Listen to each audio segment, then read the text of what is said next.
নমস্কাৰ বন্ধু বান্ধৱীসকল, মই শফিকুল ইছলাম আৰু আপোনালোকে চাই আছে মোৰ Darrang poultry farm YouTube channel আৰু ফেচবুক পেজত।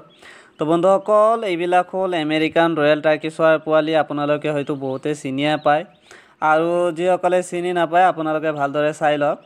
এইবিলাক হ'ল অৰিজিনেল আমেৰিকান ৰয়েল টাৰ্কি চৰাইৰ পোৱালি, যিবিলাক নেকি মোৰ ঘৰতে আছে, কণী দি আছে। সেই কণীৰে মই ইনকিউবেটৰৰ মাধ্যমত পোৱালি জগাই আছোঁ। বৰ্তমান যে আপোনালোকে চাই আছে, এইবিলাক হ'ল ডাঙৰ টাৰ্কি। বৰ্তমান বান্ধাকবি খাই আছে। এই টাৰ্কিবিলাক ঘাঁহ খাই বেছি, আপুনি যি দিব তাকে খাব।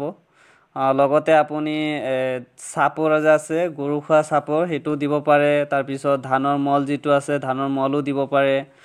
ভাত দিলেও খায়। তাৰপিছত ঘাঁহটো বেছিয়ে খায়, সিহঁতে ঘাঁহটো বেছি খায়। আপোনালোকে যি দিব তাকেই খাব সিহঁতে, কিন্তু সৰু থাকোঁতে দিব নালাগে। সৰু থাকোঁতে আপুনি ব্ৰইলাৰ ষ্টাৰ্টাৰ ফিডটো যিটো আছে সেইটোৱে খুৱাব। প্ৰায় 1-1.5 মাহমান সেইটো ফিড খুৱাব, ব্ৰইলাৰ ষ্টাৰ্টাৰ ফিড। তাৰপিছত আপুনি 2-3 মাহ হোৱাৰ পিছতহে আপুনি এইবিলাক মানে চাউল, ভাত, তাৰপিছত ধানৰ মল, চাপৰ, এইবিলাক ভাতৰ লগত অলপ অলপ মিক্স কৰি তাৰপিছত দিব পাৰি সিহঁতক, ধুনীয়াকৈ খাই ল'ব। আৰু বৰ্তমান মোৰ তাত এভেইলেবল আছে আপোনাৰ এডাল্ট টাৰ্কি আছে বৰ্তমান। আপোনালোকে ভাবি লওক যে 1 মাহ পিছত বা 15 দিন 20 দিন পিছতে কণী দিব, তেনেকুৱা চাইজৰ টাৰ্কি আছে বৰ্তমান, ষ্টক আছে মোৰ তাত। যদি আপোনালোকৰ কাৰোবাৰ লাগে ল'ব পাৰিব। এই ভিডিঅ'ৰ স্ক্ৰীনত মোৰ নাম্বাৰটো দিয়াই আছে, 6001727150। এইটো নাম্বাৰত হোৱাটছআপো খোলা আছে। আপোনালোকে যদি কোনোবাই বিচাৰে যে হোৱাটছআপত SMS কৰিম বুলি, হোৱাটছআপতো SMS কৰিব পাৰে, অসুবিধা নাই। তো বৰ্তমান মই অকণমান কমতে দি আছোঁ ডাঙৰ টাৰ্কিবিলাক। আপোনালোকে সোনকালে বুকিং কৰক, ধুনীয়াকৈ পাই যাব আপোনালোকে টাৰ্কিবিলাক। তো মেল ফিমেল মই ভালদৰে চাই দিম, আপোনালোকৰ সেইটো টেনশ্যন কৰিব নালাগে।